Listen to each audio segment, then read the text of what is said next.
হঠাৎ করে লাইভে চলে আসলেন অপু বিশ্বাস। আমরা ইদানিং একটা নিউজ শুনতে পাচ্ছি, মেগাস্টার শাকিব খান এবং শবনম বুবলি ইস্যুতে নেট দুনিয়া যখন উত্তপ্ত ছিল, ঠিক সেই মুহূর্তে শাকিব খান একটা নিউজ দিয়েছিলেন, যেখান থেকে অনেকটাই মানুষ ক্লিয়ার হয়ে গেছেন শবনম বুবলিকে মেগাস্টার শাকিব খান আর বিবাহ করবেন না।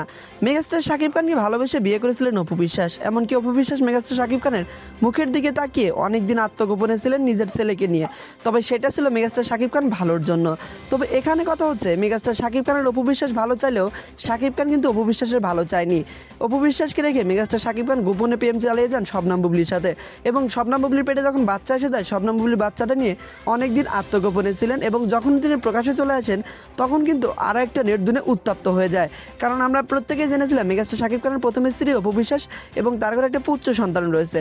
আবার দ্বিতীয় স্ত্রী শবনম বুবলির পেটেও কিন্তু পুত্র সন্তান চলে আসে, এবং সেই সন্তান নিয়ে সবার সামনে চলে আসেন। তবে মেগাস্টার শাকিব খান বেশ কিছুদিন এসব বিষয় নিয়ে চুপ থাকলেও এখন কিন্তু এসব বিষয় নিয়ে মুখ না খুললেই নয়। কারণ শবনম বুবলির আবার পেটে দ্বিতীয় বাচ্চা ইস্যুতে নেট দুনিয়া এখন উত্তপ্ত, আর শবনম বুবলিও এ বিষয়ে কোনো কথোপকথন বলছেন না। আমরা ইতিমধ্যেই হয়তো মেগাস্টার শাকিব খানের বিভিন্ন নিউজ কিন্তু দেখেছি, যেখান থেকে এইটা শিওর হয়ে গেছে শবনম বুবলির পেটে যে বাচ্চা, সেই বাচ্চা বাবা মেগাস্টার শাকিব খান।